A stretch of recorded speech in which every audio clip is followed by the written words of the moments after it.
right, race fans, 15 super stock races and a whole bunch of people that double up on the week. So let's get to Ryan's recap, and then we'll get to this week's power rankings.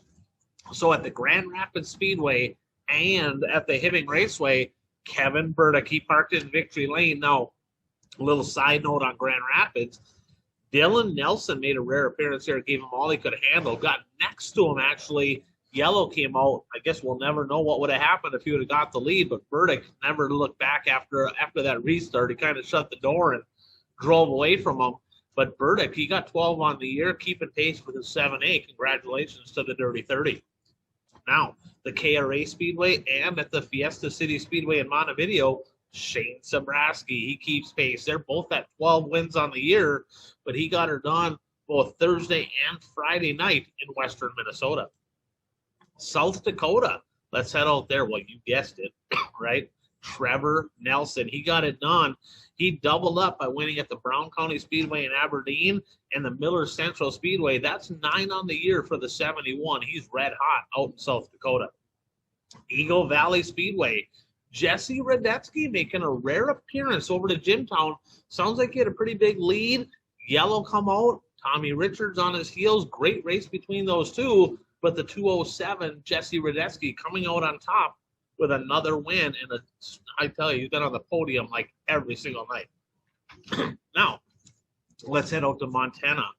Bo Brown, he doubled up.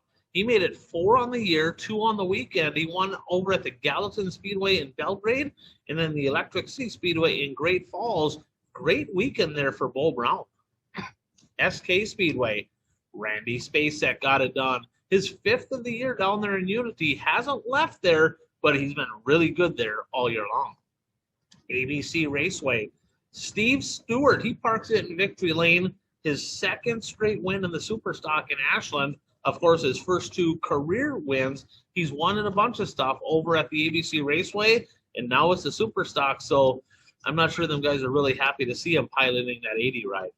Madison Speedway, Taylor Schmidt, he got it done. His first of the year over in Madtown. He's looked good all year. I expect to see a couple more out of him yet.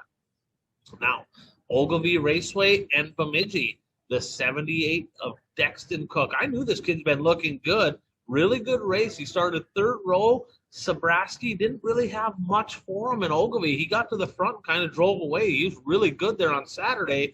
Sunday, he made a rare appearance up to Bemidji, and he punched his ticket to the AFCO Race of Champions. Great weekend for Dexton Cook. The Viking Speedway. Now, I called this guy out a little bit last week on my One to Go show. I said he's in the not hot deal, and he redeemed himself. Jeff Krause, he parked in Victory Lane, punched his ticket to the AFCO Race of Champions, which I'm excited about because he hustles the high side there in Fergus. So congratulations, Coach Krause. This week for Superstocks, a couple big shows.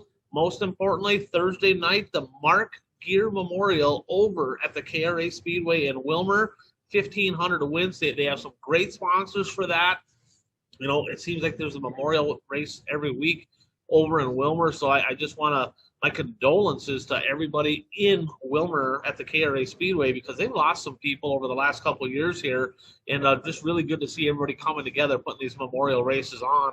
Mark Gear, of course, was a WISSOTA board member, a long-time tech guy over there. Everybody got along with him, and I hope this race really goes well for him. Friday night, Christmas in July, 1,500 to win, non-sanctioned race over at the Eagle Valley Speedway in Jim Falls. And then Friday and Saturday, the border battle, 1,000 to win each night up at the Gondiclaw Speedway in Superior. So let's get to it. The June 30th edition of the BuyRaceshirts.com One to Go Show Super Stocks Power Rankings. At number 10, Bo Brown. A pair of wins on the week and 4 on the year. Brown, solid out west. He's looking really good. I'm excited. Hopefully he's coming over again for the Super Stock Series. He did last year. I'm hoping he comes over again. But a great week for Bo Brown. Number 9, Jake Knapper. Struggling a bit at Wilmer, admittedly. I saw a post on Facebook. He just hasn't figured that place out, but he's been solid. He's been probably the fastest guy at Monty and Madison most of the year. 4 wins, 9 podiums. I'm keeping him in the top 10 at number 9. Number 8, Dylan Nelson. This kid looked really good in Rapids. Now, I was kind of looking, going, man, I want to see him do good somewhere other than Brainerd because he's got 5 wins on the year. He's got, I think, 3 in a row at the North Central Speedway.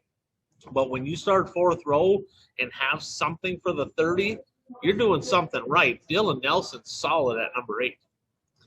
Number 7, Dexton Cook.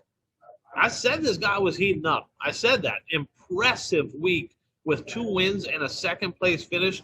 He's found some speed at the right time. Superstock Series just weeks away now. This could be a guy to keep an eye on. Number 6, Trevor Nelson. He literally owns South Dakota. Let's be honest. 9 wins, including 2 this week. I'm still looking for some success when he comes over east. Hopefully he can get it. He's got a fast enough car. He just needs a little luck. But Nelson's solid at number 6. Number 5, Jesse Radetsky. 14 straight podiums and 7 wins, including 1 at Jimtown this week. Radetsky's solid in the top 10 at number 5. Number 4, Dave Moss. He had a couple weeks off. I don't even know if he's racing this week. Maybe Thursday in Wilmer. I'm not sure. But he has 13 podiums and 8 wins in 15 races. Not sure when we're going to see him again, but I can tell you this. When he unloads the 2, instant threat. If he races more, he might be in the top 3. At 3, Dave Flynn. 6 wins. He's extremely solid at home, and it's going to be really interesting over the next couple nights with these next 3 drivers with the border battle up in Superior. I expect him, Burdick, and Sobraski to be there. This is going to kind of tell the story. Dave Flynn at number 3. Number 2, Kevin Burdick. He's tied with the 70 at 12 wins. He's got a couple nice wins on the year. Of course, the biggest win of the year, the Dave Shackleton Memorial over at the Red Cedar Speedway. He has the Ron Johnson Memorial up in Brainerd. So he has a couple really nice wins over there. And he goes head-to-head this week with the 7A, the 29F, and all the rowdy friends. It's going to be an interesting week in Superior, the reigning national champ at number 2. And at number 1, Shane Sobraski. 2 wins and a 2nd this week. So he's solid. I mean, I don't even know. I don't have it in front of me, but he's got a pile of podium finishes in a row. I mean, it's just crazy. But I'm giving him a slight edge. Just a slight edge on the 30. This week's going to tell the story. I mean, they're all good there. They've all got a pile of wins there. I expect maybe Dexton Cook to maybe make a trip up there as well. I haven't heard that. But these 3, Dave Flynn, Shane Sobraski, Kevin Burdick, that's worth the price of admission all by itself. So keep an eye on them. But number 1 right now for this week, the June 30th edition of the BuyRaceShirts.com One to Go Show Superstock Power Rankings, the Iron Man, Shane Sobraski.